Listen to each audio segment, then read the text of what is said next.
제 영상을 오래전부터 보신 분은 알겠지만 저는 제 카톡을 2번 연속으로 읽고 씹잖아요. 그러면 절대 좌시하지 않습니다. 어떻게 하냐? 내 카톡을 2번이나 읽고 씹잖아. 셀 까면 그러면 저는 차단을 박아버려요. 진짜. 빡쳐가지고 차단을 박아버린단 말이야.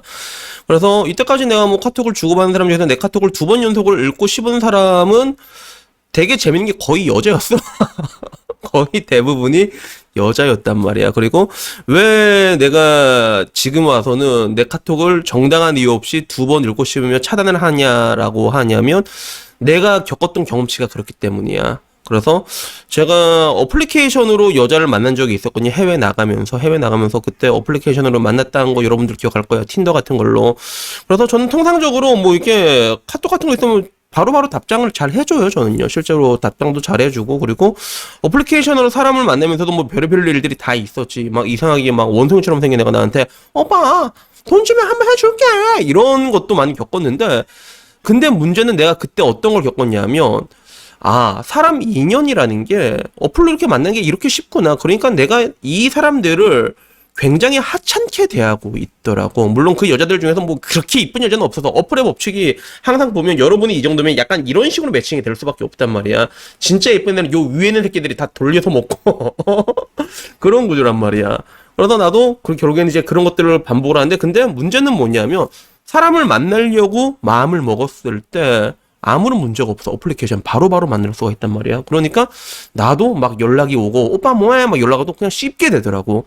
내가 40평생으로 여자나 이런 사람들에게 카톡이 오고 쌩까도 막 이제 씹고 심지어 귀찮아서 차단을 박은 게 그게 처음이었거든.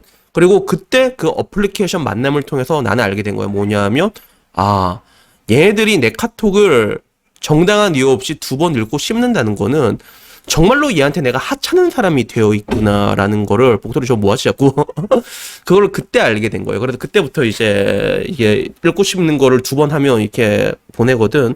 그래서 뭐 지금 와서 보면 제법 많이라고 하면 많이는 아니고 5명은 넘는 것 같아. 여자들 중에서 10명은 안 되는 것 같아. 5명은 넘는 것 같아. 그런 것들을 겪었는데, 오늘 이 이야기를 내가 왜 하냐면 요새 직무형이 결혼 이야기를 자주 하잖아요. 결혼 이야기를. 그래서 내가 얼마 전에 직무형이랑 같이 밥을 먹은 적이 있었단 말이야. 저도 요즘 라방 하면 돌려 돌림판을 하는데 거기에 삼겹살 소주 데이트권을 내가 걸어놨거든. 사람들이 오지게 돌리는데 그게 3개가 당첨이 됐어. 그래서 서울 갔다가 그리고 일산 갔다가, 근데 그 사이에 직무형한테 연락해가지고 오랜만에 얼굴이나 보자 해서 직무형이 이제 밥 사주고 이제 해장시켜주고 그리고 사람들도 소개시켜주고 그랬거든요. 그렇게 만났는데, 근데 직무형이 얘기가 이렇게 들어보니까 뭐냐면 요새 결혼 이야기가 많이 올라오는 게, 결혼 이야기가 준내 재밌대. 자기가 왜 재밌는가 하니, 이제는 어머님 이제는 제가 결혼할 나이가 됐거든요. 그리고 이제 주변에서 저보고 자꾸 지금 결혼하면 좆된다고 해요. 그래서 나보고 정말 나이 들면 결혼하기 그렇게 힘들어져요? 이렇게 물어보는 거예요. 그래서 일단은 하나 확실한 건 마음부터는 확실히 힘들어진다, 내가 얘기를 했지. 근데 아무래도 자기도 결혼 이야기가 자기가 결혼 정년기고 주변에서 이게 압박을 주다 보니까 그 결혼 이야기에 관심이 많이 가는가 봐. 그래서 결혼 이야기가 많이 올라오고 나도 굉장히 재밌게 보고 있거든. 그래서 내가 일전에 직무형 영상 재밌게 본 거 얘기했잖아. 돈도 벌 만큼 버는데 전투부킹 오지게 했는데 안 된 여자 이야기가 나왔잖아. 그래서 한 가지 뭐 개인적으로 조금 안타까운 건 뭐냐면 그 실패 사례만 올라오니까 그게 아니, 분명히 성공 사례도 있을 건데 약간 이게 극단적인 실패 사례 막 있잖아. 그리고 막 뭐 이게 말도 안 되는 매칭 있잖아. 뭐 연봉 5천에 뭐 자산 뭐 몇천억. 그러니까 야 씨발 저게 뭐지? 약간 극단적인 사례가 이게 오니까 이게 가운데서 보기에는 조금 혼란스러운 부분들이 있는데, 근데 그 가운데서 내가 느낀 게 뭐냐면 분명히 여자들 돈도 많이 벌고 어떻게 보면 내가 늘상 말하는 알파카의 정신으로 그냥 혼자 살다 죽을 거다라는 여자들이 있잖아. 근데 그 여자들이 하나같이 보면 전투 부킹으로 오지게 받잖아. 결정사에서 막 80번도 받고 70번도 받는데, 근데 그 중에서 결혼은 고사하고 연애도 한번 제대로 못 해보잖아. 그렇게 많은 사람을 만난 것 중에서 이게 왜 일어났을까 하는 생각이 들더라고. 그리고 그게 결국에는 내가 아까 말했던 첫 번째랑 이어지게 되는 것 같아. 첫 번째 얘기랑. 그래서 일전에 내가 내 동생 요관여도 그랬잖아. 요관이한테도 얘기해줬잖아. 그래서 이게 소개팅을 이렇게 30번 정도 작년에 받았는데 내가 걔한테 야 네가 분명 그 소개팅 받은 30명 중에도 좋은 사람이 없겠냐고 내가 좋은 사람이 없겠냐고 네가 엄한 놈 골라 잡았지 않느냐라고 얘기한 게 있는데 똑같이 겹치는 부분들이 있거든. 근데 문제는 항상 그래. 왜 결혼을 못하냐면 다들 똑같은 얘기야. 똑같은 거야. 한방언니 얘기 들어도 뭐야. 결혼 못하는 사람 다 똑같다고 얘기하잖아. 가장 중요한 거 자기 객관화가 안 된다.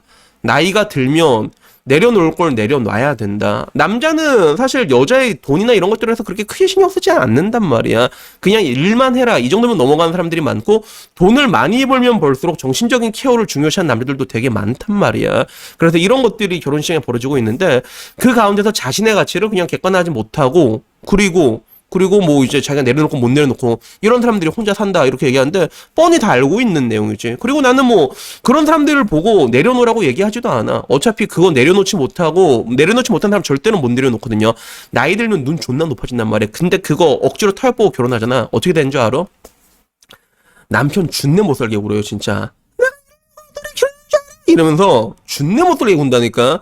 내가 그런 걸 너무 많이 봐가지고 그럴 바야 그냥 혼자 살다가 죽으라고. 그냥 혼자서도 행복하게 살 수 있는 그런 인생을 이게 누리라고 내가 얘기한 게 그것 때문에 그렇단 말이야. 젊은 사람한테 조금 다른 말을 해주고 싶고.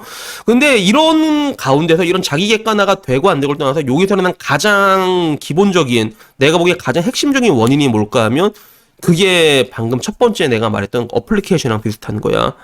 사람을 만나는 게 어렵지가 않아. 인연이라는 게. 나도 어플리케이션 하면 똑같이 느꼈잖아. 왜? 다음 매칭하면 되니까. 마치 우리 옛날에 오락실에서 죽으면 어떻게 돼? 그냥 코인 넣으면 되잖아. 이 정도의 가벼움이라는 거지. 요즘 와서는 결정사도. 왜? 다음에 또 매칭시키면 되니까. 또 현실에서 만나면 되니까. 아쉬울 게 없는 거야. 그리고 우리는 그런 것들을 반복하게 되면서 여러 가지 비밀을 알게 됐지. 이게 결정사라는 게 하나의 폰지 사기 같이 이제 윗돌 빼서 아랫돌 맞고 아랫돌 빼서 더 아랫돌 맺고 이런 게 있잖아. 그래서 그 가운데 이제 펼쳐지는 게 내가 좋아하는 놈은 나를 안 좋아하고 내가 싫어하는 놈은 날 좋아하고 정말 씨 나 좋아하나? 그러면 사랑해요 이러고. 그래 내가 좋아하는 사람은 날 안 좋아해. 알고 보니까 내가 좋아했던 얘를 만나기 위해서 이게 아랫돌로 이제 날 막은 거였고 그리고 나를 좋아하는 얘는 내가 아랫돌로 막힌 거였고. 이런 뭔가 이제 겉모술수라고 해야 되나? 폰지 사기처럼 이런 것들이 일어나고 있잖아. 근데 이런 것들이 반복되는 가운데서 우리는 서로를 하찮게 보게 된 거야. 그게 가장 큰 게 아닌가 싶어. 그래서 결론적으로 인연이란 건 그래요. 나는 지금 와서 생각을 해보면 연애를 그렇게 많이 하진 않았잖아. 연애를 많이 하진 않았는데 그래도 내가 연애를 할 땐 제법 많이 공을 들이는 편이었던 것 같아. 그래서 옛날 여자친구 같은 경우 나 오래 관찰한다 했잖아. 20살 때 처음 만났어. 걔가 20살 때. 근데 걔랑 언젠간 사귈 것 같다는 생각이 들었지만 그 연락의 끈을 놓지 않고 계속 하다가 23살 때 다시 봤어. 존나 이뻐져 있대. 20살 되니까. 그 가운데서 나의 그런 미학이 있잖아. 그런 거리 조절의 미학. 이런 거 지키면서 그러면서 알게 모르게 이렇게 해서 물어버린 그 혼신의 노력이 들어갔기 때문에 그 인연은 굉장히 소중해질 수 있었던 거였어요. 그리고 마찬가지로 그 여자한테도 굉장히 많은 사람들이 있겠지만 내가 조금 더 기억에 남을 수밖에 없는 건 오랜 시간 알고 지내면서 그러면서 그런 드라마틱하진 않더라도 공을 들였고 나를 정말로 좋아했고 로맨스라는 게 있었기 때문에 나란 남자가 기억될 수 있을 거란 말이야. 근데 방금 전 말한 그런 뭔가 어플리케이션이나 전투 부킹이 가능한 현장에서는 그런 낭만이 없어요. 그냥 야 너 내 여자가 될래 말래? 야, 너 내 부지가 될래 말래? 굉장히 짧고 간결하게 나가지만 다음 사람들이 계속 서로가 서로에게 대기가 타 있는 상태란 말이야. 그런 가운데서 우리는 서로를 필연적으로 하찮게 볼 수밖에 없는 그런 것들이 발생한다. 전 문득 그런 생각이 들더라고요. 그래서 저 그냥 오늘 얘기하고 싶은 게 그런 게 가장 큰 문제가 아니었을까라는 생각이 들어. 그리고 옛날에 법륜 스님이었나? 법정 스님이었나? 그 얘기 하더라고. 여러분의 진심은 그 진심을 알아주는 사람에게만 쓰라고 얘기를 하더라고.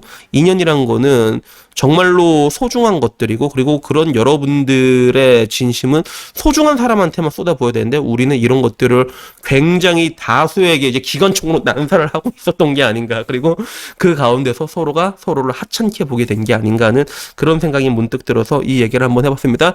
그래서 하여튼 뭐 오늘 이야기는요 여기까지고요. 다음에는 조금 더 좋은 이야기로 찾아뵙도록 하겠고 그리고 마지막으로 여러분들도 여러분의 진심을 알아주는 그런 분들을 만나셔서 아름다운 사랑을 하셨으면 좋겠습니다. 이상입니다. 감사합니다.